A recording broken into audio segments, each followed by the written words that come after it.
porque se trata de un libro, ¿verdad?, vivo, un libro que transforma vidas, pero sin embargo cuando vamos a algunos aspectos históricos, y cuando hablamos acerca, por ejemplo, de las cartas, pensamos en que esas iglesias, ¿verdad?, que en realidad ya dejaron de existir como tales.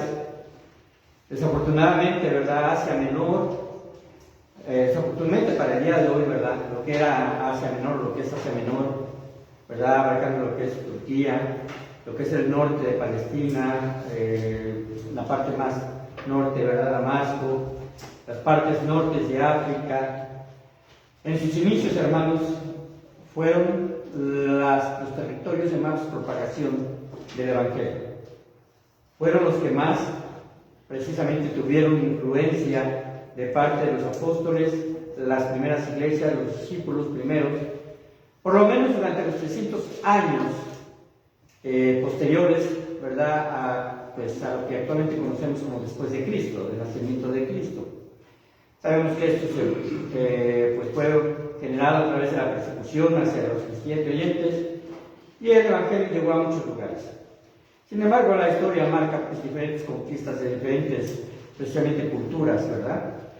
Y cuando fue desplazado con persecuciones posteriores, y también donde se dio precisamente la contaminación de algunas de las iglesias, podemos decir que fueron muchas iglesias, ¿verdad?, estuvieron contaminadas por la doctrina. Y posteriormente, ¿verdad?, llega el Islam. Actualmente esa zona, hermanos, es prácticamente musulmana. Quizás ustedes han oído el concepto de la ventana 1040. Este concepto de la ventana 1040 define la actitud, ¿verdad?, de las ciudades que se encuentran ahí. Y son países difícilmente, ¿verdad?, donde el Evangelio entra. De hecho, actualmente se les considera países no alcanzados. ¿Por qué? Porque el Evangelio no entra porque hay persecución hacia el cristianismo, persecución, ¿verdad?, y prohibición de la Biblia. El día de hoy vamos a ver la iglesia de Pérgamo. La lección está basada en el capítulo número 2, del versículo número 12 en adelante. Y si lo tenemos, vamos a leerlo. Vamos a leerlo de forma alternada. Yo voy a leer el versículo 12, ustedes el 13, y así terminamos hasta el versículo número 17. Entonces vamos a terminar juntos el 17 porque se trata de versículos nones, ¿verdad? Versículo 12 dice así: y escribe al ángel de la iglesia en Pérgamo, el que tiene la espada aguda de 2 filos, dice: yo conozco tus obras y no demoras, donde está el trono de Satanás, pero retienes mi nombre y no has negado mi fe, y aún en los días en que Antipas, mi testigo fiel, fue muerto entre vosotros, no demoras Satanás. Pero tengo unas pocas cosas contra ti, que tienes ahí a los que retienen la doctrina de Balaam, que enseña a Balac a poner tropiezo ante los hijos de Israel, a comer de cosas sacrificadas a los ídolos y a cometer fornicación. Y también tienes a los que retienen la doctrina de los nicolaitas, la que yo aborrezco. Por tanto, arrepiéntete, pues si no vendré a ti pronto y pelearé contra ellos con la espada de mi boca. El que tiene oído, oiga lo que el Espíritu dice a las iglesias. Al que venciere, daré a comer el maná escondido, y le daré una piedrecita blanca, y en la piedrecita escrito un nombre nuevo, el cual ninguno conoce, sino aquel que lo recibe. Bien, quisiera hablar acerca de una ilustración, porque tiene que ver mucho con esto. ¿En qué momento, verdad, las doctrinas básicas, algunas fueron contaminadas en el pasado? Contaminadas quiero decir desviadas de la doctrina, verdad, lineal y cardinal que nuestro Señor dejó plasmada en la Biblia. Ustedes recuerdan, o quizás hayan oído de Chernobyl. ¿Quién no ha oído de Chernobyl? Todos han oído. Entonces puedo preguntar, ¿verdad? Hacia los jóvenes. Perfecto. ¿Por qué se hizo famoso Chernobyl? Una explosión nuclear, un reactor nuclear. Bien, eso sucedió en 1986, en abril de 1986. Yo creo que algunos de ustedes todavía no habían nacido, ¿verdad? Nosotros tampoco, ¿verdad, hermano Tomás? Bueno, es que nos contaron. Es parte de la historia, hermanos, pero desafortunadamente la historia no cuenta mucho acerca de esos eventos, porque se han querido mantener a veces en oculto por la dimensión de la catástrofe. Porque en realidad, ¿verdad?, estamos hablando que Chernobyl fue potencialmente 60 veces más fuerte que la misma bomba atómica. Ahora, ¿qué es lo que sucedió ahí?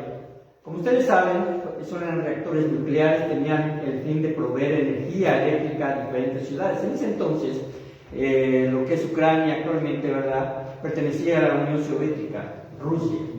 Esa planta pertenecía al gobierno ruso. Hubo ahí una falla y explotó. La situación con el uranio, ¿verdad?, con este producto radioactivo, que precisamente se presentan como isótopos pues radioactivos, son átomos inestables, es decir, que producen gran energía cuando son liberados. Son pues prácticamente mortales, ¿verdad?, cuando se expone el ser humano, cualquier ser vivo, plantas o animales. ¿Qué fue lo que sucedió? Cuando fue la explosión, ¿verdad?, pues quizás fue lo que más llamó la atención, pero la realidad, hermanos, son las secuelas que dejó la radioactividad. De hecho, los isótopos radioactivos no se descomponen tan fácilmente, pueden pasar siglos sin descomponerse, de tal forma que actualmente los isótopos, aunque ya dispersos, están en la atmósfera del mundo. Y acabo de ver precisamente una noticia que está ocurriendo en Japón, porque lo que sucede, así como sucedió ahí en Ucrania, ¿verdad?, en Chernobyl, en este pueblo, está sucediendo un poquito en Japón, no en relación a que hubo una explosión, sino que es lo que sucede precisamente con estos isótopos radioactivos. Llegan a un periodo de vida en el cual tienen que desecharse. Se desechan porque su función, ¿verdad?, ha sido menguada, pero sin embargo siguen siendo altamente contaminantes. Actualmente, ¿verdad?, si ustedes vieron esta noticia, se están liberando unos isótopos de hidrión en el mar. ¿Qué es el hidrión? El hidrión es un isótopo inestable de hidrógeno. ¿Y qué es lo que ocurre con este isótopo? Pues lo están ellos diluyendo en el mar a cantidades muy bajas, muy bajas. De hecho, si analizamos un poco la noticia, son solamente algunos kilos que se han llegado a liberar, pero sin embargo los depósitos ya tienen toneladas de este tipo de isótopos que todavía no se pueden soltar y se van a ir empezando a hacer. ¿Por qué se está haciendo en cantidades bajas? Bueno, porque según los estudios no presentan riesgo hacia las personas y hacia los animales y los peces. Sin embargo, ¿verdad?, pues hay una gran duda de esto, porque todo esto es algo que no se ha probado. Así que hay gente, ¿verdad?, incluso hay algunos países que han prohibido la importación de pescado de los mares de Japón, o importado por Japón, porque ya empezó a causar un poco de temor y de miedo. Pero pensemos un poco acerca de esto. ¿Por qué? Porque la contaminación es casi imperceptible. Se está dando muy poco y quizás en los primeros años no se vaya a notar. Y si Dios quiere, ¿verdad?, quizás no vaya a ser nocivo en años posteriores, pero si así fuera, porque no se conoce realmente cuál va a ser precisamente el alcance, sí es un hecho que está contaminando el agua. El agua no está permaneciendo totalmente como Dios, ¿verdad?, la creó y en realidad, ¿verdad?, se generó. Algo así sucede con la doctrina. La doctrina, ¿verdad?, fue dada por nuestro Señor Jesucristo. Fue enseñada a través de sus discípulos, aquellos escritos, ¿verdad?, que vienen en el Antiguo Testamento y comparándose, ¿verdad?, y complementándose con el Antiguo Testamento, hasta lo que se formó como nuestra Biblia. Así que lo que se habla en el Antiguo Testamento, pues de forma, vamos a decirlo así, con un control divino, pues nos da un apoyo, ¿verdad?, firme y sustentable de que Dios no cambia en cuanto a sus enseñanzas.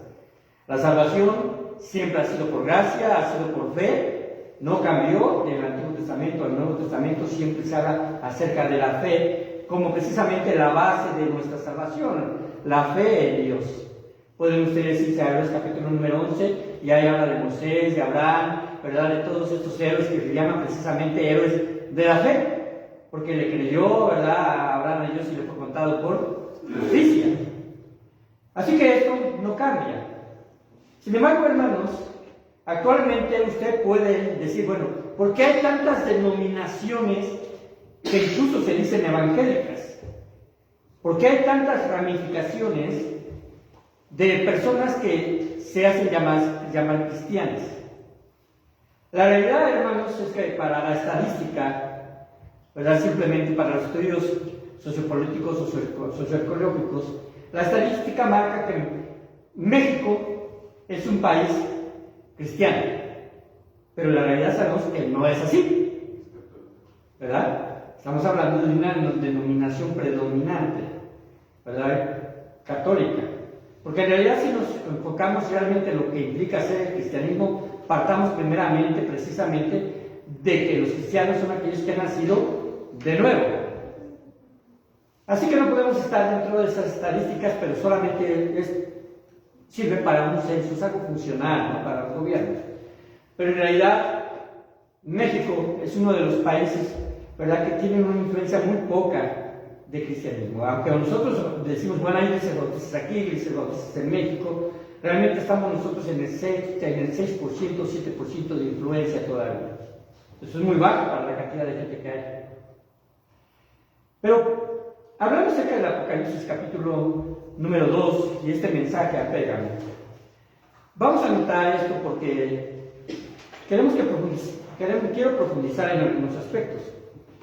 Recuerden que hay un posible propósito, así como le mencioné al estudiar las cartas del Apocalipsis, un posible propósito, y es que algunos sostienen que las 7 iglesias visualizan 7 diferentes periodos en la historia de la iglesia hasta nuestros días, sosteniendo que estamos viviendo la época de la iglesia de la Odisea, es decir, la última. Ahora, solamente esto precisamente es una interpretación, porque también hay otro propósito en la cual podemos incluso a lo mejor tener más fortaleza, y es que las 7 iglesias marcan diferentes situaciones y circunstancias que todas las iglesias, ¿verdad? Todas las iglesias del Señor han vivido a través de toda su historia. Ambas se pueden sopesar y podemos decir, ambas pueden ayudarnos para examinar un poco el complejo de un poco de la historia de la iglesia. Pero hay un fondo histórico con respecto a la iglesia de Pérgamo. Ahora, la pregunta es esta: ¿cuál fue el nombre de la primera iglesia cristiana? ¿Cómo nos llamamos nosotros? Iglesia Bautista Bíblica de Pachuca. A ver, este es el registro civil, el registro legal, mejor dicho. Ahora, nos hacemos llamar Getsemaní. Este nombre no aparece en nuestra acta constitutiva, pero sin embargo, nos gusta, porque así lo pusimos y nos identificamos con Getsemaní. Pero, ¿cuál fue el nombre de la primera iglesia cristiana? Ahí en Jerusalén. ¿Han notado algún nombre en la Biblia? No lo hay. No lo hay. No lo hay. Era la iglesia de Cristo en Jerusalén. Pero solamente eso era por su ubicación. La iglesia de los cristianos en Jerusalén no tenía ese título a la entrada, ¿verdad? En ninguna de las casas, ¿verdad? De los templos posteriores. Y en un inicio incluso algunas sinagogas se llegaron a utilizar como centro de algunos cristianos, sobre todo judíos. Pero a través de la historia se fueron tomando diferentes nombres y han cambiado. A veces nos vamos con la idea, hermanos, es que la historia la cuenta cada quien desde su punto de vista. A veces nos vamos a la idea de que la iglesia bautista surgió con la Reforma. Eso es un error, porque los bautistas y los anabautistas no participaron del movimiento de Reforma. Estos fueron los anglicanos, los luteranos y los seguidores de Calvino, la iglesia calvinista. Ellos salieron de la Reforma. Ellos eran católicos, ¿verdad? Antes se dan cuenta precisamente de esta contaminación que en la Iglesia Católica existe en cuanto a las doctrinas, intentan y salen, hacen una reforma, mencionan algunos puntos que seguir, y entonces surgen estos grandes movimientos. Pero la Iglesia, ¿verdad?, tal cual la conocemos, si podemos decir la Iglesia fundamental, que tampoco estoy dando un nombre, ¿verdad?, en específico, pero la Iglesia con doctrinas fundamentales, desde el tiempo de nuestro Señor Jesucristo hasta ahora ha existido, con diferentes nombres y dependiendo de las localidades. A veces tomaban ellos el nombre del lugar, ¿verdad?, donde ellos habitaban, o a veces incluso de algún pastor influyente, a los cuales poco a poco, ¿verdad?, pues se fueron identificando con ellos. Ahora, ¿por qué menciono todo esto? La iglesia de Pérgamo nos da una idea en cuanto a su nombre. Estaba en la ciudad de Pérgamo. Es la iglesia en Pérgamo. Ahí esa palabra Pérgamo, de ahí viene la palabra precisamente pergamino. ¿Saben lo que es un pergamino? Ajá, era un material en el que se utilizaba para las escrituras en el Antiguo Testamento. Existe otro que era el papiro. El papiro era hecho con pieles. Y el pergamino era hecho precisamente con hojas de caña que se aplastaban y se les daba cierto tratamiento, ¿verdad?, y un cierto proceso, y se formaban algunas hojas. En esas hojas se escribía. Y ahí es donde los escribas, ¿verdad?, ya para el tiempo en que el pergamino existió, porque existió antes de nuestro Señor Jesucristo, empezaron a plasmar precisamente las escrituras, copiando y copiando y copiando. Eso se les llamaba copistas. Y por eso conocemos que la palabra de Dios es fiel, que no se perdió, ¿verdad?, que en realidad se preservó. ¿Cómo se dice? Preservó, hasta nuestros días. Ya cuando llegó la imprenta ya hubo otro tipo de materiales y ya fue más fácil con el descubrimiento del papel y todo eso. Pero a eso se debía su nombre. Era una ciudad, ¿verdad?, situada en Esmirna, al norte de Esmirna, perdón, ya unos 30 kilómetros del mar. Era muy próspera. Ahora también se hizo famosa, ¿por qué? Porque en realidad, hermanos, no es difícil de entender que como era una ciudad que precisamente fue quien inició el desarrollo del pergamino, también había biblioteca. Ahora, las bibliotecas de ese entonces no son como las bibliotecas de ahora, que quizás, ¿verdad?, algunos no fuimos tan seguidores de ir a una biblioteca, pero por lo menos sabemos que adentro de la biblioteca contiene libros. Eso lo sabemos, ¿verdad? Pero no eran como ahora. Había dos bibliotecas importantes, ¿verdad? Una estaba en Alejandría, que es una ciudad al norte precisamente de África, casi donde desemboca el río Nilo, y la otra precisamente estaba en Esmirna. Eran las dos bibliotecas más importantes que trascendieron desde la época de la conquista griega. Se mantuvieron en existencia después de la conquista de los romanos, porque en realidad era un tesoro invaluable de historia y de cultura. Los romanos, cuando conquistaron, no eran realmente tontos. Ellos preservaron monumentos, preservaron precisamente templos, preservaron la biblioteca, preservaron algunos aspectos que en realidad les iban a contribuir a ellos para que su imperio, ¿verdad?, se viera fortalecido. Incluso hubo precisamente solamente un cambio en relación a la mitología, porque es muy parecida. Ya lo hemos mencionado, la mitología griega y la mitología romana es muy parecida. Solamente hubo cambios en algunos de los nombres de sus dioses paganos. Pero estas bibliotecas tienen la particularidad, porque ahora hay estantes donde se ponen precisamente los libros, pero ahí solamente se podían poner papiros o pergaminos. Y la biblioteca precisamente de Esmirna, para que los pergaminos se preservaran, se hacían hoyos en la roca, como una especie de hoyos tubulares. Y en esos hoyos se metían unos rollos y se conservaban. Y había gente encargada precisamente de preservar eso. Se mantenía casi siempre un fuego interior para que se mantuviese seco todas las paredes y entonces hubiese mayor conservación. Esto es bastante interesante, hermanos, porque en realidad cuando vamos a hablar, o cuando se habla acerca de bibliología, se habla acerca precisamente de ese esfuerzo, ¿verdad?, que Dios también controló para que se preserven los escritos. A estos escritos se les llama testigos. Ahora, esta ciudad no solamente tenía esa biblioteca, también ahí era un centro religioso importante. Allí existía el único templo dedicado de forma total a Zeus. Sí saben quién era Zeus, ¿no? En realidad era el dios de los dioses del Olimpo para ellos. Era el dios principal dentro de la mitología griega. Y estaba dedicado precisamente a ese dios. Posteriormente fue llamado también Júpiter por los romanos.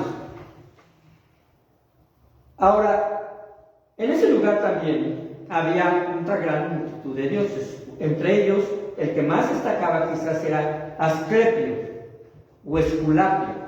Es más conocido Esculapio. ¿Ustedes saben cuál es el símbolo de la medicina actualmente? Un báculo con una serpiente. Un báculo con una serpiente. Eso representa precisamente la medicina y era el símbolo de Esculapio. Esta insignia o serpiente es un emblema de la medicina o de la farmacia, por decirlo de esta forma. Pero ahí se veneraba también a este dios, porque también era un centro de doctores, si se puede decir entre comillas, porque en realidad lo que ellos utilizaban solamente era la herbolaria y quizás algunos venenos de animales, haciendo algunas precisamente, quizás, ¿verdad?, experimentos entre error y desierto, y por eso a veces la gente moría también, ¿verdad? Pero ahí se idolatraba a ese lugar. Ahora, la serpiente siempre ha sido en la Biblia, o se ha marcado como un símbolo de Satanás. La serpiente antigua, ¿verdad?, la que estuvo allí en Edén, pues precisamente está identificada como el diablo. La palabra diablo significa adversario. También la palabra pérgamo significa matrimonio mixto. La palabra precisamente viene de ese griego, y cuando habla acerca de ese aspecto es interesante, porque precisamente nos debe y nos lleva a considerar como un aspecto de un matrimonio. Aquí el matrimonio mixto se refiere a hombre y mujer, eso no tenemos ningún problema, ¿verdad? Pero como en el aspecto histórico, como le he mencionado, esta postura acerca del aspecto histórico de esta iglesia nos marca que la etapa, ¿verdad?, que ellos se considera que nos puede dar paso para aprender un poco más de la historia de la iglesia, es precisamente a partir del año 300 hasta el año 500 después de Cristo. Recuerden que habíamos visto precisamente en el anterior el mensaje de la iglesia de Esmirna, el cual marcaba precisamente la etapa de los 10 emperadores romanos. Pero sin embargo, al término de esta etapa de los 10 emperadores romanos aparece precisamente este personaje muy conocido llamado Constantino, el cual fue un emperador romano, pero él quiso unir al cristianismo. Para el año 300 ya el cristianismo había avanzado casi por todo el imperio romano, ya tenía una fuerza descomunal. La gente no le importaba entregar sus vidas en los circos romanos, no importaba que los persiguieran, porque era gente fiel y leal a su fe. Ellos pagaban con su vida el creer en Jesucristo. Sin embargo, cuando llega precisamente Constantino, ¿verdad?, y forma o da a una ciudad su nombre, que es Constantinopla, que es donde se une Europa con Asia, actualmente es Estambul. Ahí en Constantinopla él toma su sede, ¿verdad?, y entonces surge una disputa entre un emperador que contemporáneo a él, que vivía en Roma, y Constantinopla, y hay una desunión del imperio, pero Constantino, ¿verdad?, vamos a decirlo así, audazmente, inteligente, dice: tengo que ganar votos, ¿no?, los adeptos. Y entonces invita en un concilio, porque hubo varios concilios de iglesias creyentes antes. Los concilios no es una idea del catolicismo romano. Hay un concilio, manda traer a algunos pastores, ofreciéndoles que ya no va a haber persecución de su parte hacia ellos. La doctrina, ¿verdad?, quizás ya algunas iglesias no la habían tomado tanta importancia o se dejaron deslumbrar, porque la promesa fue: les vamos a otorgar a ustedes ya paz, les vamos a otorgar libertad para que se congreguen, les vamos incluso a ustedes a dar fondos económicos. Pero la idea era que el Estado controlara a esas congregaciones. Algunos optaron por tomar ese ofrecimiento. Inicialmente, ¿verdad? Constantino, yo no creo que haya sido creyente, porque le digo, la historia la marca cada quien como lo vea desde, a veces desde su punto, su perspectiva religiosa. Pero Constantino simplemente, él dijo haber creído en Cristo, pero nunca quiso bautizarse. ¿Por qué? Porque él pensaba que el bautismo salvaba, que era una parte de la salvación. Y que si el bautismo salvaba, él debería esperar hasta el último momento de su vida para bautizarse. Y de hecho así lo hizo, con tal en su propia creencia y bajo su propia percepción que de esa forma iría al cielo. Pero ese maridaje, por eso es interesante, porque si ya también es matrimonio, ese maridaje se refiere precisamente a una mezcla, ¿verdad?, entre una cosa u otra. Ese maridaje del Estado con la doctrina desató precisamente lo que actualmente se conoce como la Iglesia Católica Romana.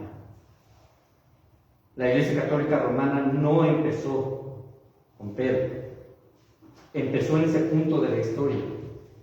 Ya para ese entonces los apóstoles habían muerto todos. Estamos hablando del año 313 después de Jesucristo. A partir de ahí, ¿verdad?, primero empiezan la mezcla de las doctrinas. Podemos decir que había ciertos fundamentos en ese, voy a llamarlo así, movimiento, ¿verdad?, semicristiano. Y empieza precisamente a haber contaminación, y lo primero que surgió precisamente fue el bautismo, lo consideraron como parte de la salvación. No se bautizaban niños en ese entonces, eso fue posterior. Empezó posterior a eso, unos 100, 120 años después, la idolatría hacia María. Después, la idolatría hacia los personajes bíblicos del Nuevo Testamento, dándoles la calidad de santos. De lo cual, esto vino a generar nuevas, precisamente, doctrinas. Creían en el cielo y creían en el infierno, pero entonces vino una situación durante esa época, por eso le estamos hablando acerca del año 300 al año 500, donde es precisamente la institución católica, entonces ya tomó una forma y una fuerza tal, que en realidad, ¿verdad?, era una fuerza política también, donde ponía reyes y los controlaba. Por eso sabemos que los reyes de España se llamaron por mucho tiempo los reyes católicos de España, ¿no? Ellos controlaban todo su clase de gobierno. Surge precisamente otro aspecto que son las indulgencias. Las indulgencias es una especie de pago para recibir el favor de Dios, según ellos. Independientemente del pecado o recibe que ellos hiciesen, desde matar a un ciervo, desde violar a una señorita, desde que un sacerdote, ¿verdad?, en el cual posteriormente se dio el celibato, ¿verdad?, se metiese con alguna dama, se pagaban cierta cantidad, ¿verdad?, de dinero, y entonces quedaban excomulgados y ya quedaban purificados. Como se dan cuenta, hermanos, la contaminación doctrinal genera nuevas, iglesias erráticas. Ahora, eso no podemos quitarlo de nuestra mente. ¿Por qué? Porque precisamente aquí en el mensaje de Pérgamo, observen lo que dice. Y escribe al ángel de la iglesia en Pérgamo, el que tiene la espada aguda de 2 filos, dice esto. Cuando hablamos acerca de la espada de 2 filos, podemos hacer referencia a varios aspectos. Primero, que en el capítulo 1 se menciona a Jesucristo como el que tiene en su mano la espada de 2 filos. Y en Hebreos menciona que la espada de 2 filos, ¿qué es? La palabra de Dios, la cual penetra hasta, dice, el tuétano, ¿verdad?, diciendo los pensamientos. Cuando habla acerca de esto, podemos encontrar nosotros esa referencia. Pero en realidad, ¿verdad?, lo que está aquí también tratando de decir precisamente el ángel, Juan, ¿verdad?, al ángel de la iglesia, que el ángel de la iglesia lo identificamos como el mensajero, como el pastor de la iglesia en Pérgamo, le está diciendo, ¿verdad?, es el que tiene todo gobierno y toda autoridad. El que emite todo gobierno y toda autoridad. Y dice esto, versículo 13, por favor, lean. Yo conozco tus obras y no mejoras, donde está el trono de Satanás. Hasta ahí. Yo conozco tus obras y dónde moras. ¿En dónde? Donde está el trono de Satanás. En otra iglesia, la vamos a ver, dice que es la sinagoga de Satanás. Dice, moras donde está el trono de Satanás. Ahora la pregunta es, ¿se nos da a nosotros la idea de que Satanás reina en el infierno? ¿Satanás es el rey del infierno? ¿Han reflexionado sobre esta idea que a veces se ha transversado, verdad? Y donde dice, ahí Satanás hace lo que él quiere. No, créanme que no. Satanás no es el rey del infierno. El lago de fuego, que es propiamente como se menciona en la Biblia, es un lugar destinado para que Satanás esté ahí como un castigo eterno de su perversión y de haberse levantado contra Dios. Es un lugar de sufrimiento. ¿Cuál es el aspecto que nos puede llevar a esto? Es una pregunta que no podemos contestar. ¿Cómo puede sufrir un ser espiritual? Pero sí sufre. En realidad, esto es lo que va a suceder. Ahora, entonces, ¿de qué se trata? ¿Dónde está el trono de Satanás? Se trata donde la gente o la cultura le está dando una preeminencia a las cosas del diablo y al pecado. Algunas ciudades están impregnadas de pecado en nuestro mundo. Quizá ustedes se vayan a su mente, ¿verdad? A alguna que está en Estados Unidos, que se le conoce como la ciudad del pecado. Sin pronunciar su nombre, pero si quizás hayan y se imaginan alguna, pues yo me imagino una de ellas, ¿no? Ahora, ¿por qué se le da este título? Porque en realidad, ¿verdad? Precisamente la influencia, la manifestación del pecado está a todas luces. Eso es lo que sucedía ahí con la idolatría. Donde está precisamente ahí, donde mora Satanás, el adversario. Así que Pérgamo era una ciudad, de acuerdo a esta descripción, peculiarmente llena de maldad. Satanás simplemente, ¿verdad?, se gozaba a través de la vida promiscua que había en Pérgamo. Y también por el aspecto idolátrico, donde se le daba precisamente énfasis supremo a estas esculturas que no tienen vida. Ahora, cuando hablamos acerca de dioses, hermanos, cuando hablamos acerca de dioses falsos, no vamos a pensar que existen, como si existiesen otros dioses espirituales alrededor del mundo de mayor valor o de menor categoría que nuestro Dios. No. No hay otro Dios. Dice la palabra que solamente hay un solo Dios. Entonces la idolatría en que está basada simplemente en nuestra superstición, en poner nuestra fe en una idea y en un pensamiento incorrecto de que puede existir algo más allá, que puede estar precisamente bajo nuestro sentir de adorarle, o de depender de él, o de vivir con miedo. En la India se dice, y no los conozco a todos, ¿verdad? Pero se dice que hay más de 1 millón de dioses, porque a todos le ponen una divinidad. Pero hermanos, la idea precisamente es esta. ¿Cómo se fue contaminando la iglesia? Ahora, si ustedes en algún momento dado quieren ver alguna tabla, ¿verdad? Pueden ustedes una tabla acerca de las creencias y cómo surgieron las diferentes denominaciones. Ya lo he mencionado antes, busquen una tabla que está precisamente en un libro que se llama El rastro de la sangre. Ahí va a aparecer una tabla y va a aparecer precisamente la Iglesia Bautista como el último nombre que se le dio, porque recuerden que los bautistas no fue un nombre que nosotros, nuestro movimiento doctrinal se puso, sino fueron identificados así, a partir del anabautismo. Se les llamaba así como un sobrenombre porque eran los que rebautizaban. Pero posterior a esto llevaban otros nombres. Se van a dar cuenta que en realidad, ¿verdad?, la Iglesia Bautista tiene una línea recta desde nuestro Señor Jesucristo, por decirlo de esa forma, ¿no? La Iglesia Bautista, que en realidad es el último nombre que se adoptó y que se ha conservado con fuerza. Ahora, dice aquí la palabra de Dios, porque ya vimos una de sus debilidades de la Iglesia, ¿verdad? O más bien una de las circunstancias, o de este aspecto del escenario. Está donde está el trono de Satanás. Ahora, es correcto que pensemos en alcanzar a aquellos pueblos que son difíciles, donde hay persecución y muerte hacia los cristianos, donde se presenta un riesgo alto de predicación del Evangelio. es correcto que apoyemos a aquellos que desean ir sin lugar a dudas. Porque aunque estén en el lugar del trono de Satanás, o en un lugar de influencia, ¿verdad?, contraria a la doctrina bíblica, es necesario que la doctrina y el evangelio llegue a todas partes. De hecho, ¿verdad?, uno de los requisitos, ¿verdad?, que dice que para que venga el fin es que sea predicado este evangelio en todo el mundo. Ahora recordemos esto: la venida del Señor es inminente. ¿Qué quiero decir esto? Que no sabemos cuándo es el día ni la hora.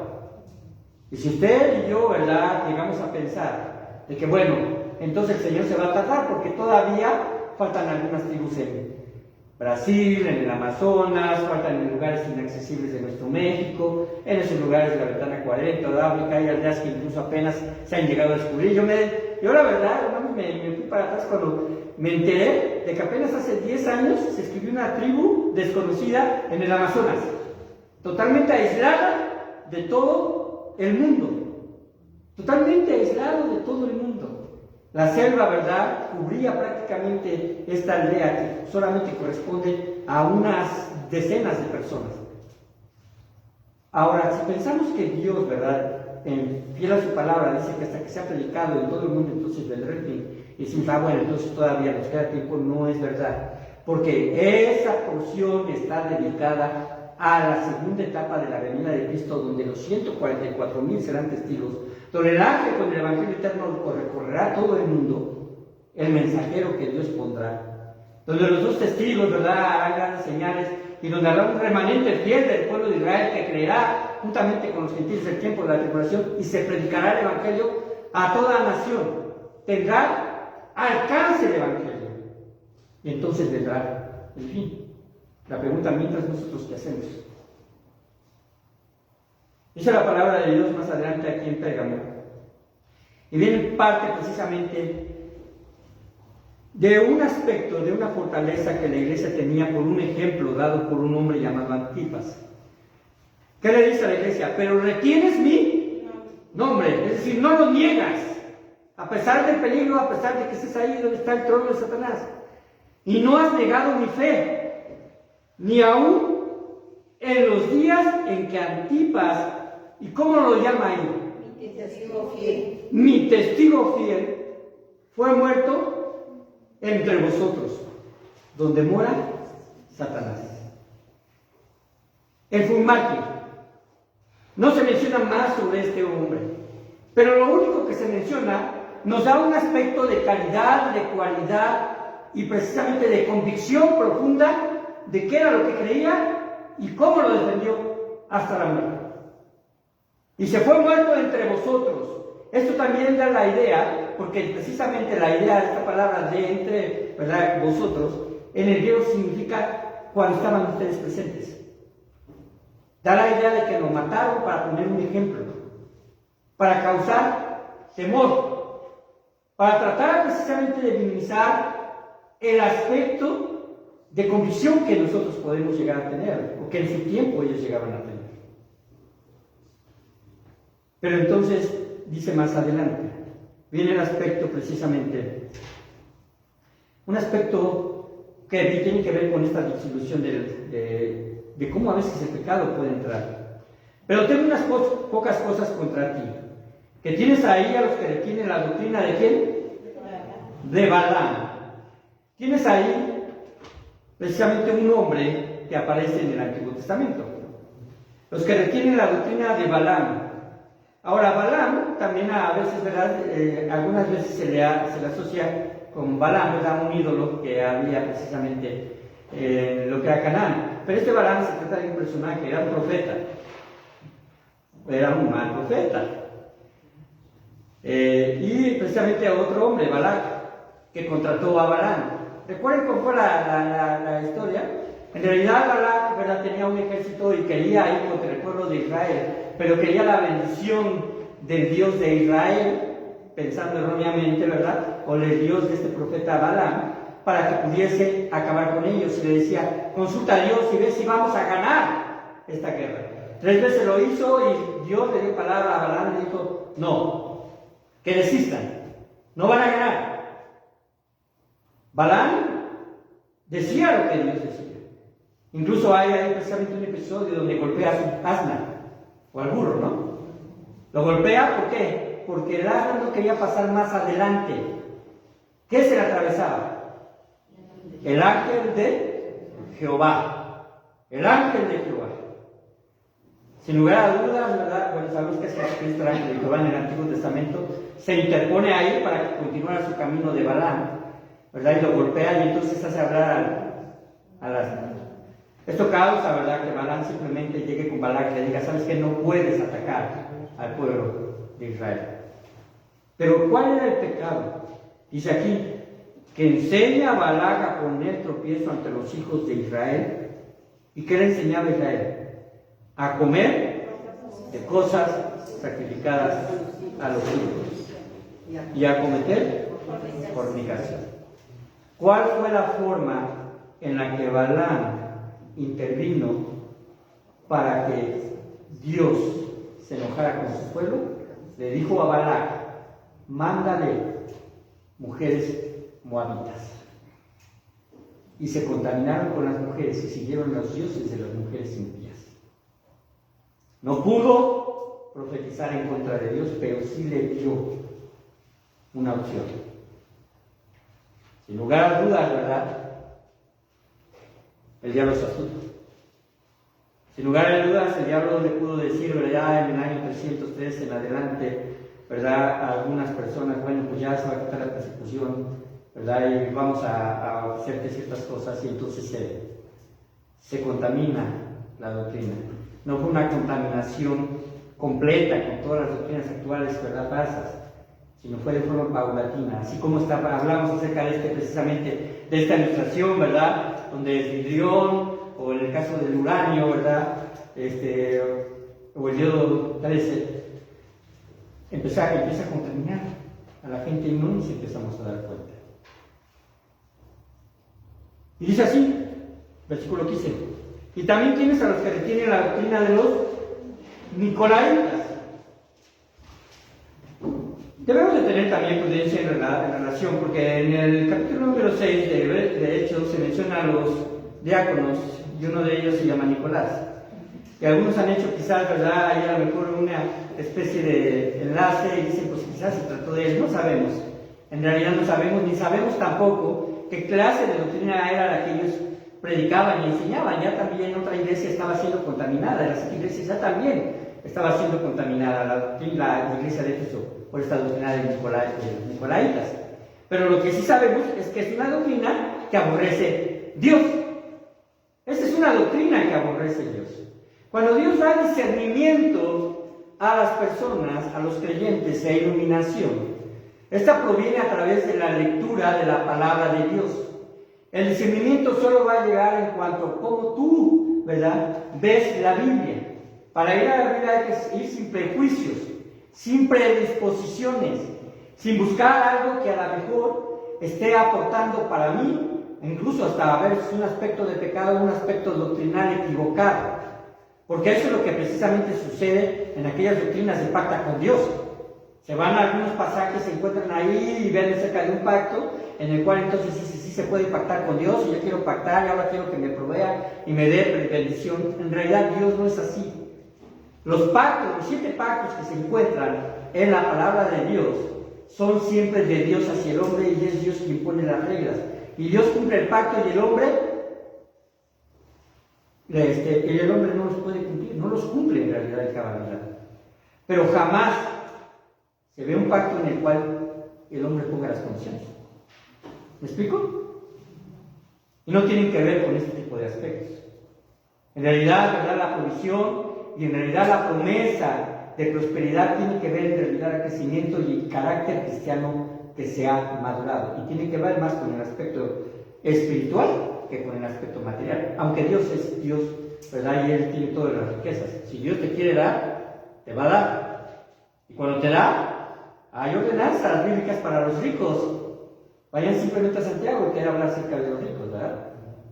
Acerca de que deben ser dadivosos, ricos en buenas obras.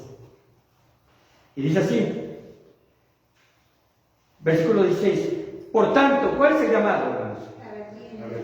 Arrepiéntete Recuerden que arrepiéntete es un cambio de sentido, pero es un cambio también de mente y de actitud. No es agarrar, ¿verdad? Simplemente decir, bueno, me siento un poco mal y tener la idea de que tengo permiso, ¿verdad? Para quizás volver a caer. No se trata de eso. Un arrepentimiento sincero lleva una actitud y un cambio de mentalidad, primeramente de que estamos ofendiendo a Dios. De que estamos ofendiendo a Dios. Porque a veces pensamos más en el resultado de nuestro pecado y decimos, ay, me tengo que cambiar porque no la voy a librar. No, tiene que ver precisamente con la santidad de Dios. Cuando pensamos en la santidad de Dios y como un propósito en la vida del cristiano, el buscar la santidad, es porque queremos presentarnos delante de nuestro Dios con manos limpias y un corazón puro. Ese aspecto de arrepentimiento tiene que ver. Pues si no, vendré pronto a ti. Y se refiere precisamente a la iglesia.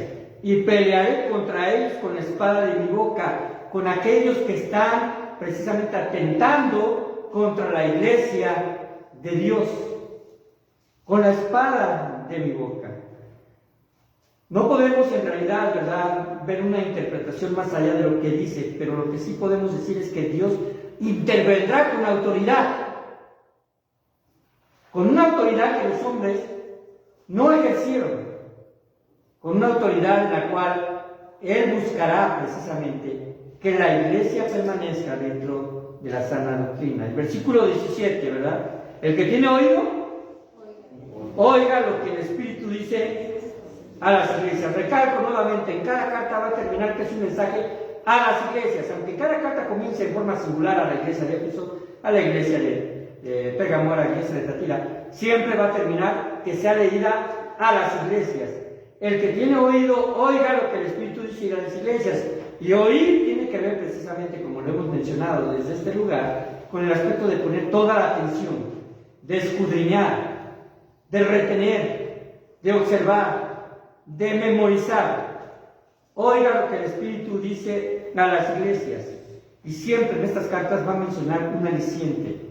Al que venciere, le daré a comer del maná escondido, y le daré una piedrecita blanca, y en la piedrecita escrito un nombre nuevo, el cual ninguno conoce sino aquel que lo recibe. Son aspectos, hermanos, en cuanto a los galardones, a las recompensas que Dios está otorgando a las iglesias, que no se menciona con mucha claridad porque no se repite mucho. Hablando acerca del maná, entendemos cuál fue el maná en el Antiguo Testamento. Fue la forma de provisión que Dios dio al pueblo de Israel mientras vagaba por 40 años allá en el desierto, ¿verdad? Como un castigo para esa generación por no haber querido entrar a la tierra prometida. Y el maná, ¿verdad?, se guardó también precisamente en el propiciatorio, bueno, en el arca, ¿no?, en el que se encontraba en el lugar santo. Para el tiempo en que se escribió el Apocalipsis, ya había sido tomado como botín todos los elementos del templo por el Imperio Romano, por el general Tito en el año 70 después de Cristo. Es llevado. Y el vestigio histórico, vamos a decirlo, más contundente y más precisamente público, es el que se encuentra en el Alto Tito allá en Roma, y allá aparece precisamente en emblema y en relieve cómo van con la menorá y cómo van con el arca. No se sabe dónde quedó, no se sabe si se fundió, no se sabe si se escondió, pero los elementos que pertenecían ahí, como la vara de Aarón, las leyes del pacto, bueno, las tablas del pacto, las tablas de la ley, y el maná, quedaron ahí. ¿Perdón? La vara de Aarón. Ahora, hermanos, hasta ahí sabemos eso, pero esto corresponde también a un galardón. Un galardón, dice, le daré comer del maná escondido. No sabemos, ¿verdad?, cuál va a ser el simbolismo, cuál va a ser la profundidad, pero lo que yo sí puedo saber es que todo lo que proviene de Cristo como una recompensa, hermanos, es algo sublime. Porque ¿de quién proviene?